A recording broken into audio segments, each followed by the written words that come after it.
Enquanto eu estava ali, pensando na pregação, um louvor me vem à mente. Espírito, enche a minha vida. Espírito,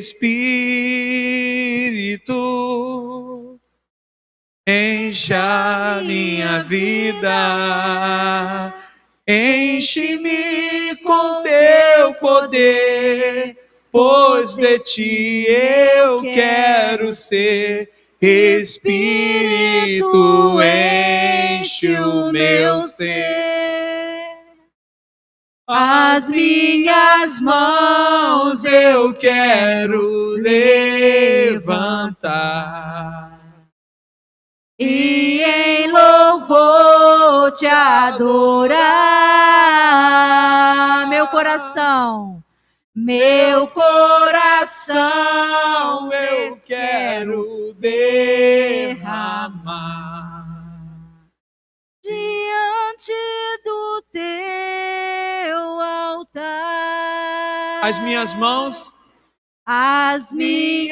mãos eu quero levantar e em louvor te adorar. Meu coração eu quero derramar diante do teu altar. O que você quer ser em 2022? Na verdade, de quem você quer ser em 2022? Ou pelo resto da sua vida? Nós falamos nas duas últimas pregações sobre decisão. E nós estamos iniciando os trabalhos das sociedades internas. E para esse tema, eu convido a você a abrir a primeira carta de Paulo aos Coríntios, no capítulo 15, num verso muito conhecido, num verso muito usado para o trabalho da igreja.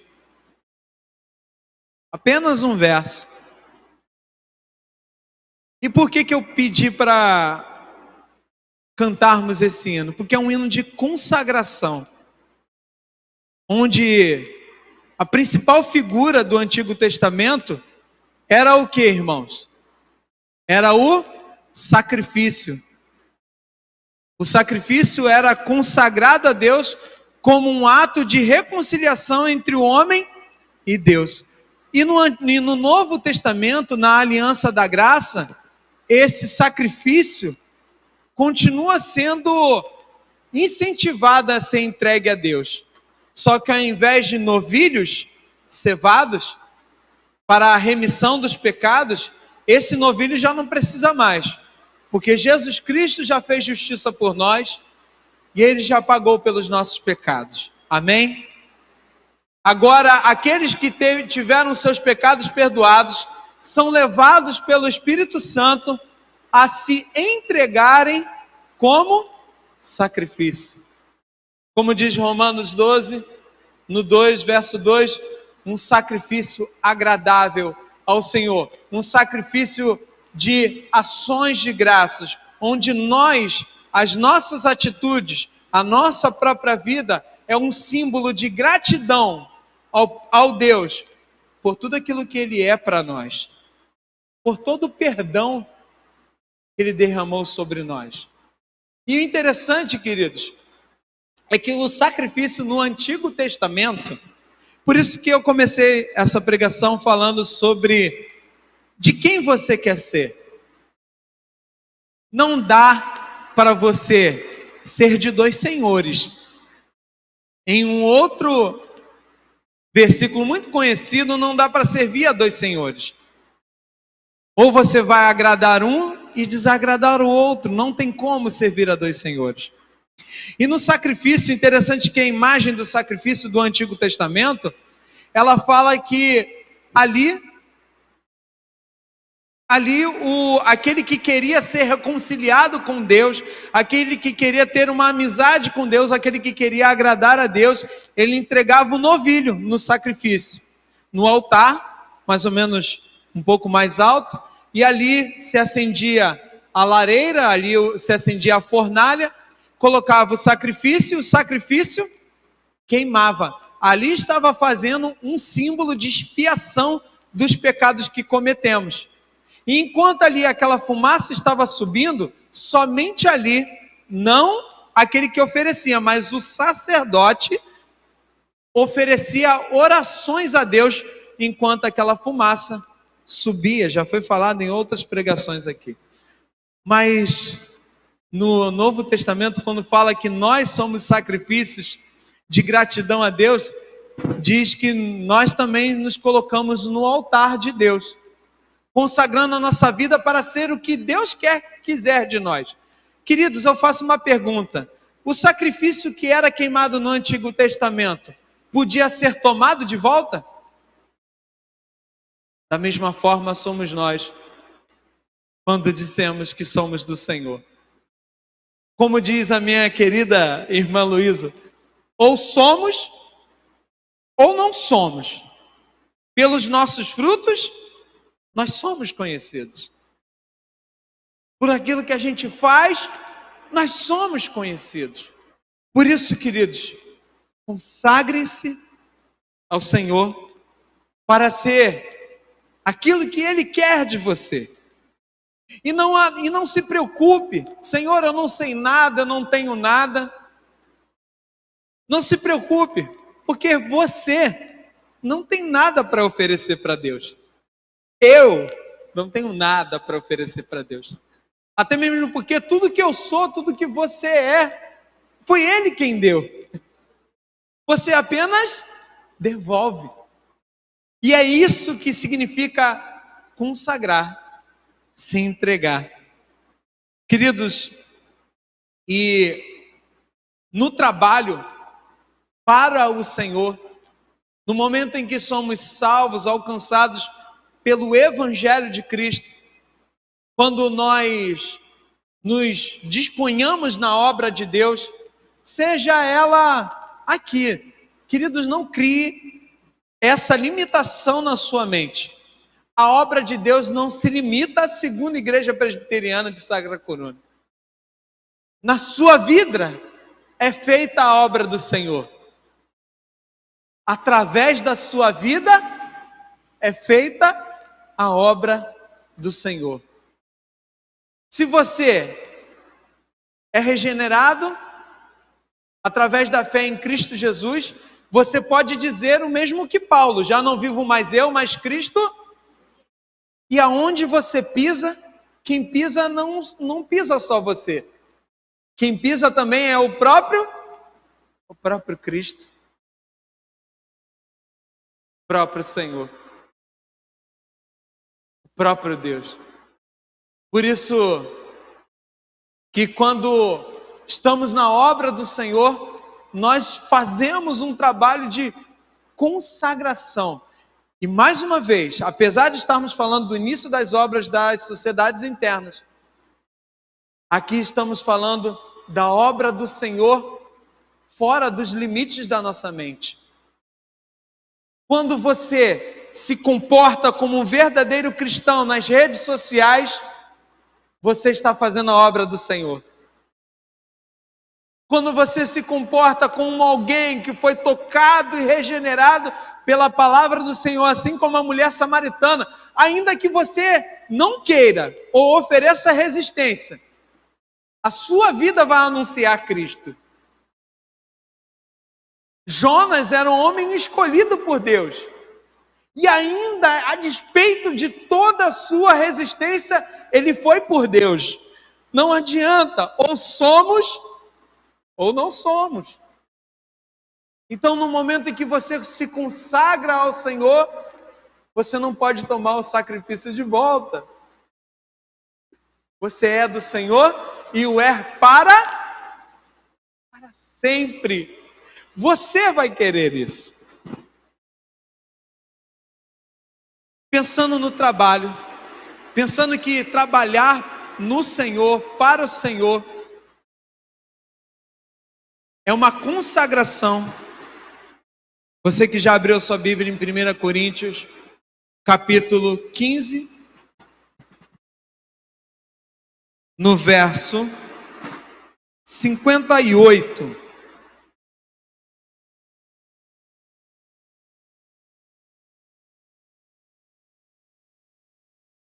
Vou precisar falar um pouquinho mais alto por conta da chuva. Eu acredito que a minha versão é um pouquinho diferente, mas ainda dá para lermos juntos. Vamos ler todos juntos? Portanto, meus amados irmãos, sejam firmes, inabaláveis, sempre abundantes na obra do Senhor, sabendo que no Senhor o trabalho de vocês não é em vão. Amém? Nós estamos falando do início das sociedades internas. Talvez você nos visite hoje e não sabe o que é uma sociedade interna. Na Igreja Presbiteriana do Brasil, o nosso trabalho interno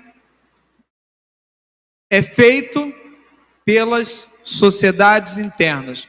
São chamadas forças de integração da nossa igreja. O que é isso?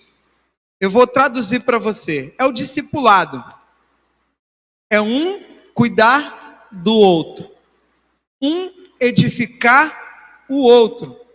É um orar pelo outro. É um chorar pelo outro. É um perdoar o outro. É um suportar o outro. Esse talvez não esteja falando com as palavras oficiais do nosso código, dos nossos códigos, do nosso manual, mas é isso. O trabalho da sociedade interna é uma força de integração, integrar entre os sócios. Nós temos 5. A Sociedade das Crianças, a UCP, União Presbiteriana das Crianças, a UPA, a União Presbiteriana dos Adolescentes, a UMP, União de Mocidade Presbiteriana, a SAF. Eu sempre espero um ru da SAF. É o cada-chuva, né? Sociedade Auxiliadora Feminina e a UPH, a União Presbiteriana de Homens. E não importa se você foi chamado, se você foi eleito, se você faz parte da UPH, das sociedades internas, você foi chamado para trabalhar nessas forças de integração. E mesmo que você não faça parte, mas você ainda assim é chamado para trabalhar na obra do Senhor, como eu acabei de falar, com a sua própria vida. Quando você é um verdadeiro cristão, quando na sua vida devocional você luta contra o pecado, porque você detesta aquilo que te afasta do teu Deus que te salvou, você está sendo um verdadeiro cristão. E inconscientemente você trabalha na obra do Senhor. Amém? Mas queridos, olha para os desafios. Presidentes, temos quase todos presentes. Olha para os desafios. Líder do Ministério de Louvor, olha para os desafios. O PH, presidente, olha para os desafios. São poucos. Olha o mês de dezembro e o mês de janeiro. Não parou de chover. Como vir para a igreja quando a sua casa está sob a ameaça de alagar? Ou olha para os noticiários, olha para os bancos que estão ao seu lado. Estão vazios por causa de uma nova variante, graças a Deus mais leve, não tem feito vítimas, mas tem esvaziado as igrejas e as pessoas estão de novo com aquele apavoramento de se relacionar. A gente estava pronto para voltar para os abraços, já que todos, ou praticamente todos, estão vacinados. Aí chega Ômicron e freia. Ou, queridos, melhor, olha para a vida do seu irmão há algum tempo, está desanimado. Olha quantos desafios. Nós estamos em um capítulo onde Paulo fala: se a nossa vida se resume, se a nossa esperança em Cristo se limita apenas a essa vida, somos as pessoas mais infelizes do mundo. Ou seja, se olharmos para todos os desafios que essa terra nos propõe, não vai haver força. Vai haver? Se o missionário Albano ele olhasse para os furos de tiro que ele tomou no Iraque, os furos de tiro que ele tomou no Afeganistão, vocês acham que eles continuariam? Que ele continuaria? E vou te dar um relato: o missionário Albano está continuando a obra do Senhor em países muçulmanos, com a sua família. Se ele olhasse para as feridas do seu corpo, você acha que ele continuaria? Não. Se ele olhasse para o seu medo, ele continuaria?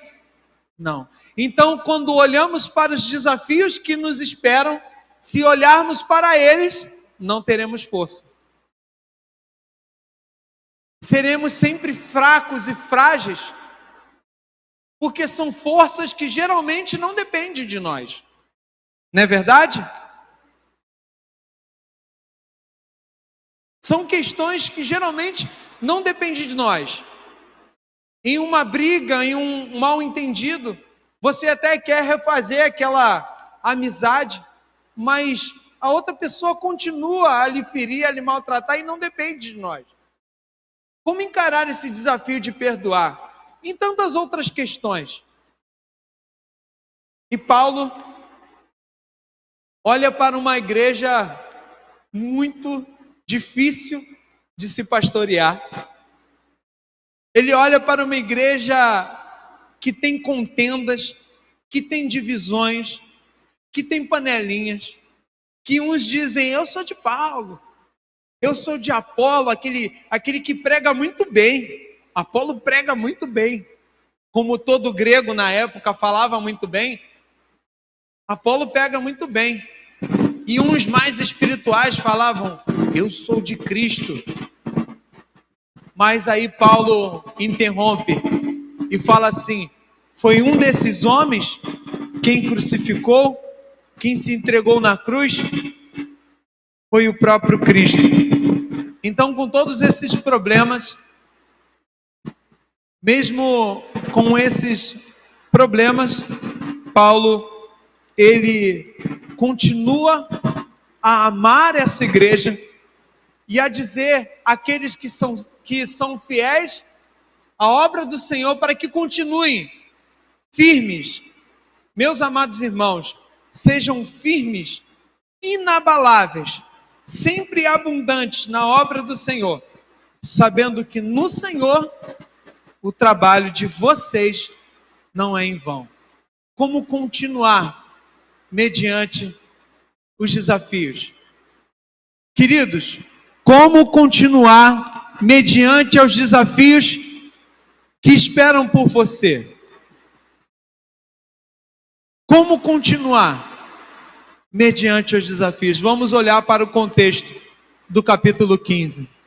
Paulo começa a falar no seu primeiro versículo: irmãos, venho lembrar-lhes o evangelho que anunciei a você, ao qual vocês receberam e no quais continuam firmes.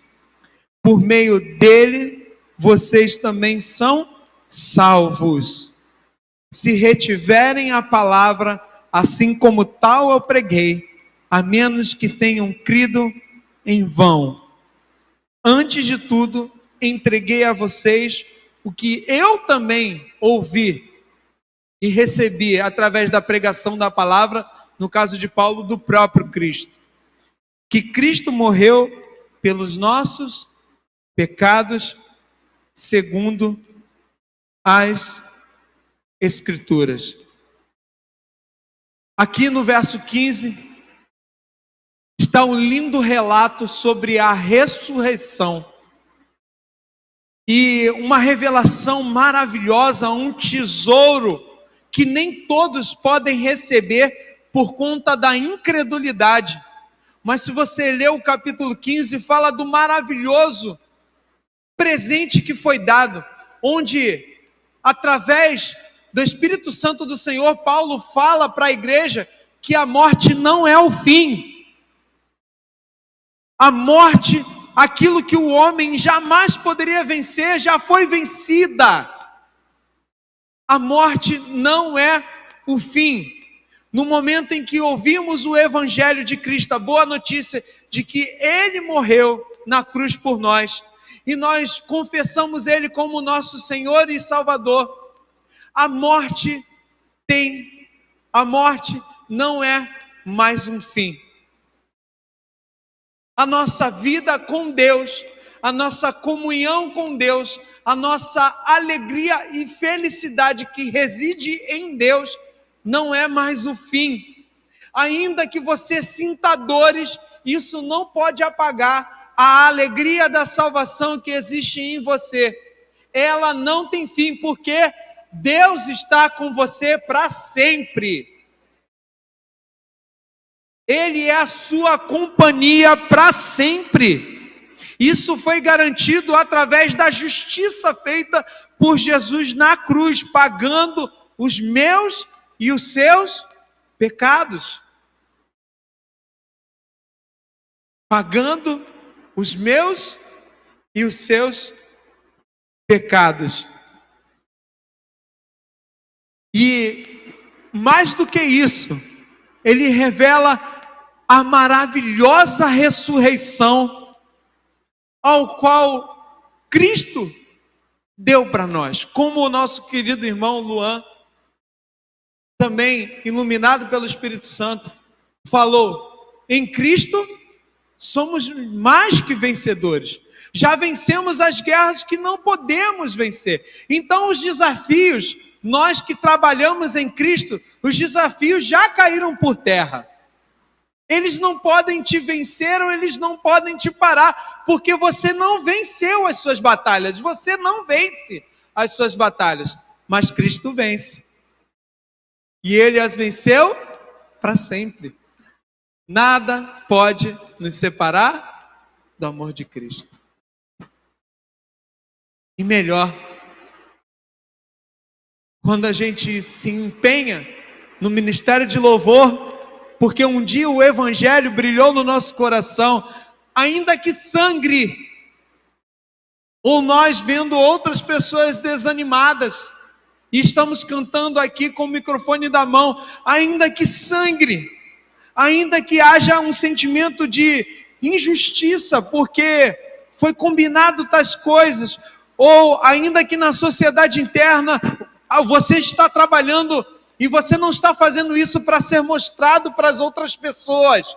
Você não está fazendo isso para a sua glória. Você está fazendo isso para pregar o Evangelho através da sua vida. Para que outras pessoas continuem sendo fortalecidas pela palavra de Deus. Mas aí vem uma palavra maldita e fala injustiças contra você. Mas ainda que você sangre, você não consegue parar.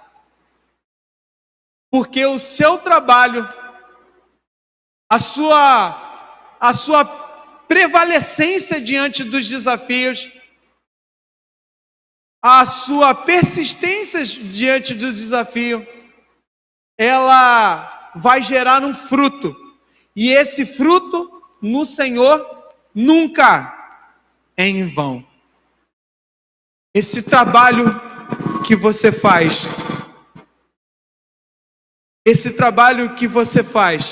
no oculto, esse trabalho, mães de oração, que você faz no oculto, que você faz na sua casa, e você ora, obrigado, meu irmão. E você ora... Som. E você ora por filhos de outras pessoas e você não anuncia isso para a igreja. Esse trabalho no Senhor nunca é em vão. Está gerando frutos. E pessoas têm sido transformadas através da sua vida. Você tem trabalhado para o Senhor.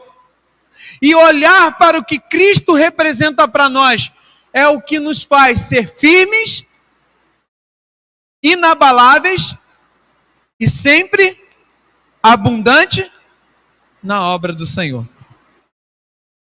Queridos, por isso que muitos desanimam.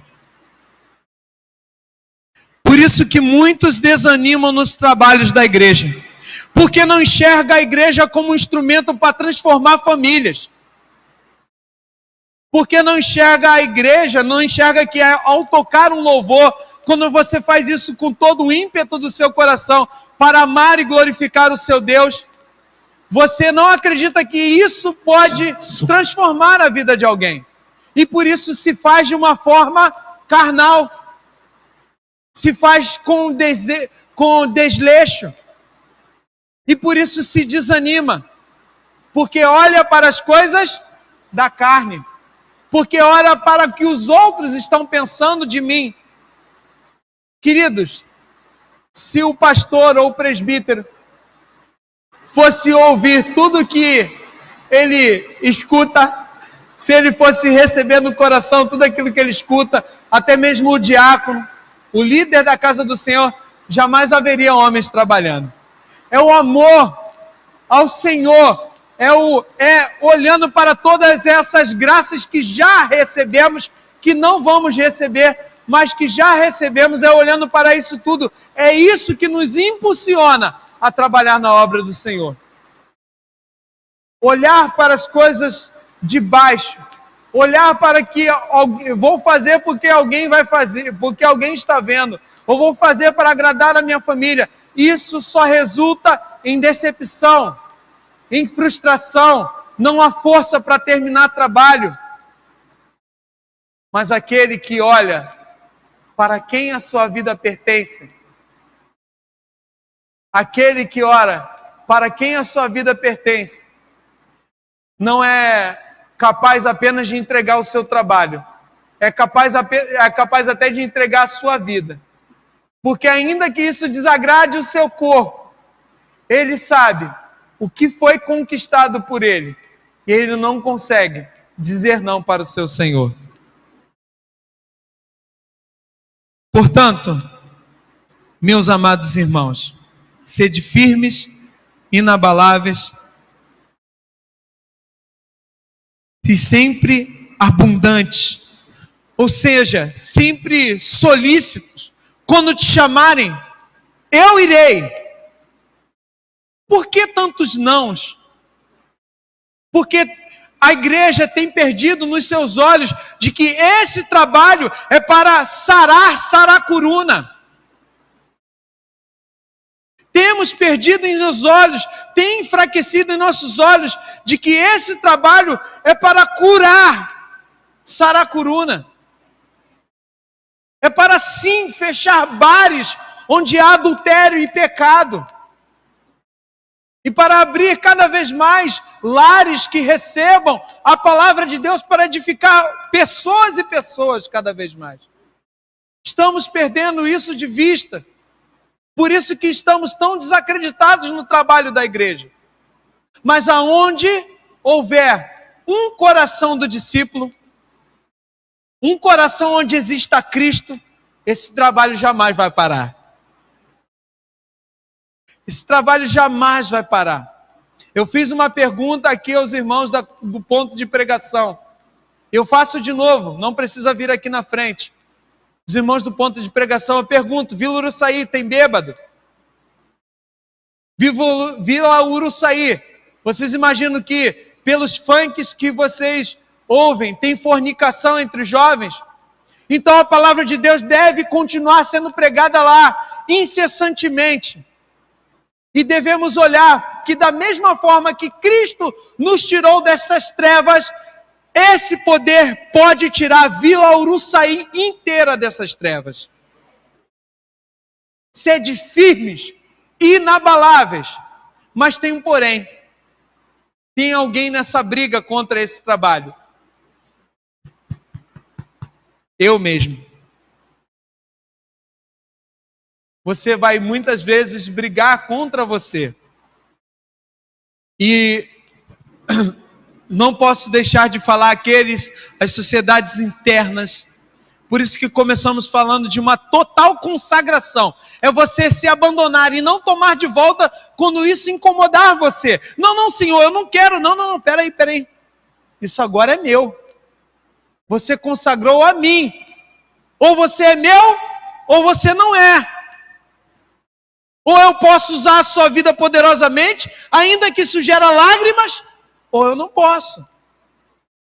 Você é quem toma essa decisão. Mas aqueles que são realmente tocados e transformados pelo Evangelho do Senhor sempre vão tomar essa decisão, porque eles não olham para as questões dessa vida, eles olham para algo que já foi conquistado por Ele e já vive dentro dos nossos corações. A ressurreição já está dentro dos nossos corações. Se eu partir hoje, eu já sei para onde vou, a despeito do que você pensa. E deveria ser na vida de cada um, tocado pelo Evangelho do Senhor. Mas como falei, existe um obstáculo e precisamos constantemente lembrar para mim, que sinto dores, que sinto angústias, que tenho filhos, que tenho uma esposa, que preciso cuidá-los, que tem uma vida secular, que tem um trabalho, que tem uma vida. Eu preciso lembrar aquilo que está no versículo 11. Portanto, seja eu, ou seja eles, assim pregamos, e assim vocês creram. Verso 11, eu vou ler mais uma vez. Portanto, seja eu, ou seja eles, assim pregamos, e assim vocês creram. E o que isso tem a ver? Paulo bem sabe que nessa obra que ele foi chamado a pregar o Evangelho de Corinto, ele vai continuar pregando, ainda que outros queiram Apolo, porque ele não é o protagonista. É tão difícil isso para nós. Queremos ser o protagonista do trabalho que Deus nos deu, enquanto que Deus nos pede, anule-se. Deixa que eu vou por você. Deixa que eu faça o trabalho. O seu trabalho é orar, é confiar e ser orientado por mim, pela minha palavra. Mas Paulo, ele não se importava com os créditos. Seja eu, seja Apolo, o importa é que o Evangelho avance. Assim deve ser no trabalho de sociedade interna, meu irmão, minha irmã. Ainda que você hoje não seja mais o presidente da sociedade interna, da UPH, e você queria ser muito, mas apoie o Jorjão. Não é ele o protagonista, não é você, é Cristo. E outros homens precisam ouvir o Evangelho para que a sua casa também seja transformada, assim como a sua. Mas a minha casa ainda não é, mas Deus está transformando enquanto você trabalha.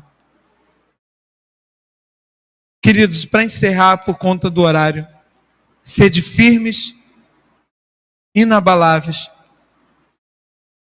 e sempre abundantes na obra do Senhor.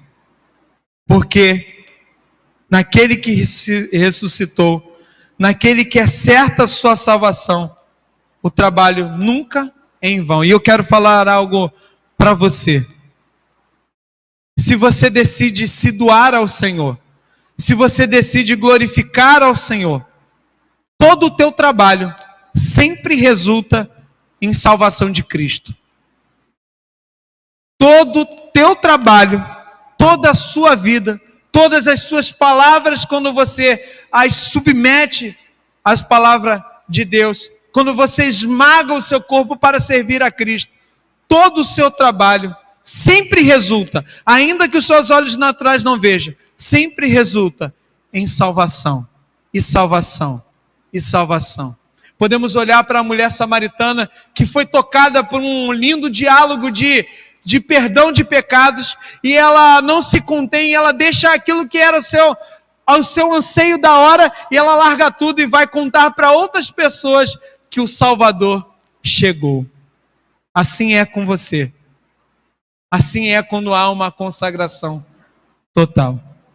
E você, queridos, refaço a pergunta do início. De quem você é?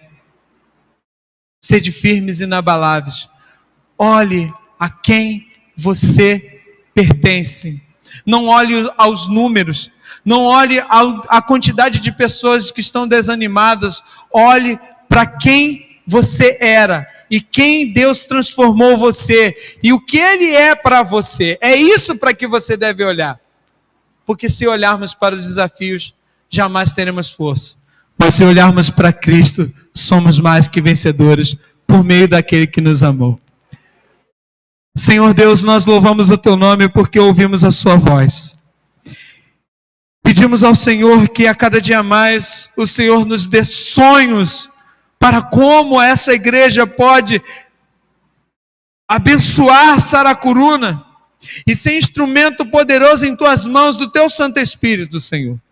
De transformação, de libertação, que possamos ser nós também, todos os dias, nos consagrarmos ao Senhor e trabalharmos olhando para tudo aquilo que o Senhor já é em nós, tudo aquilo que o Senhor já conquistou para nós. Senhor, relembra as nossas mentes, relembra a Tua salvação, Senhor. Relembra, Senhor, que a morte não é o fim. Relembra que estaremos com o Senhor para sempre. Relembra, Senhor, a maravilhosa ressurreição contigo, de que hoje a semente morre, mas depois virará uma planta completamente diferente e glorificada pelo Senhor. Assim seremos nós, Senhor, que aguardamos a segunda ressurreição contigo, Senhor, a tua segunda vinda, Senhor. Senhor, relembra esta igreja, quem ela é e de quem ela pertence, Senhor. E assim, jamais nos frustraremos em nosso trabalho, porque ele sempre gerará frutos para o Senhor. Nós louvamos o Teu nome no nome de Jesus. Amém.